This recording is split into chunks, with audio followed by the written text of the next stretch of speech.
பயிற்சி 9.4 11வது கணக்கு limit x tends to 0 square root of x square plus a square minus a by square root of x square plus b square minus b. இதனுடைய மதிப்பை கண்டுபிடிக்க சொல்லியிருக்காங்க. First இது மாதிரி வடிவத்தில் வந்துச்சுனாவே என்ன பயிற்சி 9.2ல் பார்த்துட்டீங்க, 9.3ல் பார்த்தாச்சு. அப்போ இது மாதிரி இந்த ஸ்கொயர் ரூட் வடிவில் வருது, இந்த லிமிட் x tends to 0ன்னு வருது அப்படின்னு சொன்னாவே இன்ஃபினிட்டிவ்னு வந்தால் 1/x வடிவில் எழுதணும்.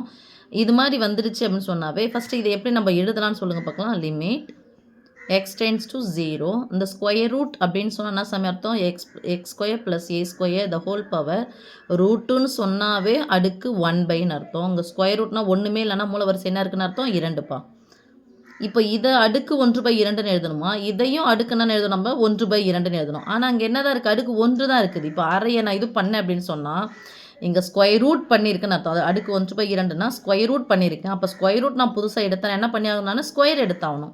அப்போ இது எப்படி எழுதலாம் சாமி, ஸ்கொயர் ரூட் ஆஃப் ஏ ஸ்கொயர்னு எழுதலாமா, வெறும் ஏவை ஸ்கொயர் ரூட் ஆஃப் ஏ ஸ்கொயர்னு எழுதலாமா, அந்த ஸ்கொயர் ரூட் என்ன ஆகிடும், கேன்சல் ஆகிடும். அந்த ஸ்கொயர் ரூட்டுக்கு பதிலாக தான் அடுக்கு 1/2 போட்டிருக்கோம். இந்த ஸ்கொயரை நம்ம உள்ள போட்டுக்கலாமா, பை இதையும் அதே மாதிரி எழுதலாம் சாமி, x square plus b square the whole power 1/2 minus இது என்ன எழுதலாம், b square of b square power 1/2ன்னு எழுதலாம். ஓகே, இப்போ நமக்கு எந்த ஃபார்முலா வடிவத்தில் வந்திருக்குன்னு பாருங்கள் சாமி. Limit x tends to 0 x power n minus a power n by x minus a equal to formula என்னது, n into a power n minus 1. ரைட்மா, அதாவது இந்த தொகுதியை பாருங்கள், இந்த பகுதியை பாருங்கள், பகுதியினுடைய பேஸாக இந்த தொகுதி இருக்கணும். அது மாதிரி வந்துச்சுன்னா இந்த அடுக்குகள் சமமாக வரணும். வந்துச்சுன்னா அது ஃபார்முலா பொதுவாக இருக்கிற அடுக்கு 1 போட்டணும், ஏ என்ன ஏ இருக்கோ அதை போட்டு அடுக்கு n-1ன்னு போட்டால் முடிஞ்சிச்சு. ஓகே சாமி, இப்போ அதே வடிவத்தில் எழுதிக்கலாம். That is equal to limit x tends to 0 formula வடிவத்தில் எழுதணும்னா ஓகே, ஃபார்முலா வடிவத்துக்கே போயிடலாம். அப்போ இந்த வடிவத்தில் இருக்கிறனால n-க்கு பதிலாக என்ன இருக்குது சாமிங்க, ஓ சாரி இது இங்கே இருக்குது, ஆனால் கீழே என்ன வரணும், பேஸ் வரணும்ல. பேஸ் என்ன சாமி, எக்ஸ் மைனஸ் ஏனோன்னா இங்கே பார்த்தா இதனுடைய பேஸ் வேறையாக இருக்குது. இது X square plus a square minus a square தான் பேஸாக இருக்குது. அப்போ இது பேஸாக வரணும் அப்படின்னு சொன்னால் இதை நான் வகுத்தாகணும்.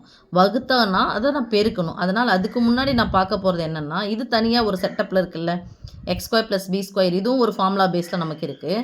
அதனால் என்ன பண்ண போகிறேன், limit x tends to 0 x square plus a square power 1/2 minus a square power 1/2 by x square. x squareால் நான் வகுத்தேன்னா அதுக்கப்புறம் ப்ளஸ் a square போட்டுதான் மைனஸ் a square போடுறேன். x squareால் வகுத்தேன்னா x squareால் என்ன பண்ணணும்னா பெருக்கணும் தானே. ஸோ வகுத்துட்டேன், பெருக்கிட்டேன். இது கேன்சல் ஆச்சுன்னா மதிப்பு என்ன பண்ணாது, மாறாது. இங்கே தொகுதியில் இது அப்படியே இருக்குது. பை இது பகுதியில் என்ன இருக்கிறது தானே, x square plus b square power 1/2 இது formula minus b square power 1/2. Okay, இப்போ பார்த்தா இந்த பேஸ் வடிவம் இங்கே வரணும் நமக்கு. எது, எக்ஸ் மைனஸ் ஏன்னு இருக்குது இல்லையா. அப்போ எக்ஸ் மைனஸ் ஏவுக்கு பதிலாக பவரை விட்டுருங்க. எக்ஸ் மைனஸ் ஏவுக்கு பதிலாக இருக்குது x square plus a square minus a square இங்கே கீழே வரணும். அப்போ இதை எடுத்து நான் அப்படியே போடுறேன். Limit x tends to 0 x square plus a square power 1/2 minus a square power 1/2 by x square. A ஸ்கொயரை கூட்டினா ஏ ஸ்கொயரை கழிக்கணும். ரைட், அப்போ என்ன பண்ணாது, மதிப்பு நமக்கு மாறாது. ப்ளஸ் இங்கே பாருங்கள் அதே மாதிரி எக்ஸ் ஸ்கொயர், இந்த இது பார்த்தோம்னா வரும் x square plus b square minus b square, இதுதான் பேஸ் ஒரு இதில் வரணும். அப்போ போட்டுக்கிட்டா ப்ளஸ் பி ஸ்கொயர் ஆட் பண்ணால் பி ஸ்கொயரை நம்ம சப்ஸ்ட்ராக்ட் பண்ணணும். ஓகே, பை இங்கே என்ன இருக்குதோ அதை போட்டுக்கலாம். X square plus b square power 1/2 minus b square power 1/2. இப்போ நம்ம ஃபார்முலா வடிவத்தில் வந்துடுச்சா. அப்போ n into a power n-1. n-க்கு பதிலாக என்ன இருக்குது, அடுக்கு 1/2 இருக்குது. ஏவுக்கு பதிலாக என்ன இருக்குது, ஏ ஸ்கொயர் இருக்குது. இங்கே பி ஸ்கொயர் இருக்குது. n-1 அடுக்கு அறையிலேருந்து என்ன பண்ணணும், 1 கழிக்கணும். Okay, that is equal to limit வந்து ரெண்டுத்துக்குமே சொந்தம், ஒரே உறுப்பாக இருக்குது. ரெண்டுத்தில் நடுவில் பெருக்கலாச்சுன்னா ரெண்டுத்தையும் சேர்த்து ஒரே கோவையாக தான் இருக்குது. ஓகே, ஃபார்முலா என்னது நமக்கு, இதுக்கு மட்டும் தனி ஃபார்முலா என்ன சாமி, n இன்ட்டு அப்போ 1/2 இன்ட்டு ஏவுக்கு பதிலாக ஏ ஸ்கொயர் பவர் n-1 பவர்லேருந்து 1 கழிக்கணும். ஓகே, இன்ட்டு இது எப்படி இருக்குது, தலைகீழாக இருக்கா. அப்போ தலைகீழானா பை போட்டுக்கலாமா நம்ம, இன்ட்டு 1/ன்னு போட்டாலும் ஓகே, பைன்னு போட்டாலும் okay. 1/2 into b square power 1/2 minus 1 இது தலைகீழாக இருக்கிறதுனால பையில் அப்படியே போடுறோம். ஓகேம்மா, ஈக்குவல் டு ஃபஸ்ட்டு அடுக்கு தான் நம்ம செய்யணும். அதுக்கப்புறம் தான் இங்கே வரணும். 1/2 இந்த 1/2 1/2 1 ஆயிடுச்சு, கேன்சல் ஆகிடுச்சு. இங்கே ஏ ஸ்கொயர் பவர் 1லேருந்து அரை போனால் அரை, பெரியனுடைய குறி மைனஸ், அப்போ மைனஸ் அரை by b square power minus அரை. ஓகே, இது என்ன ஆகிடுச்சு, கேன்சல் ஆகிடுச்சா? அடுக்கடுக்காக தான் என்ன பண்ணிக்கணும், பெருக்கிக்கணும்.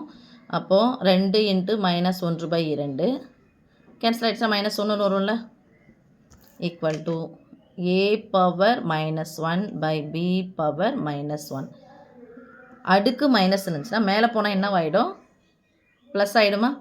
அடுக்கு மைனஸில் இருக்குது, கீழே வந்தால் என்ன ஆகிடும், ப்ளஸ் ஆகிடும். அடுக்கு ப்ளஸ் ஆகிடும். அப்போ ஆன்சர் எப்படி சாமி எழுதணும்? அப்படி எழுதணும்னா இந்த அடுக்கு மைனஸ் மேலே போயிடுச்சுன்னா ப்ளஸ் ஆகிடும், ப்ளஸ் பி பவர் +1 ஆகிடும்.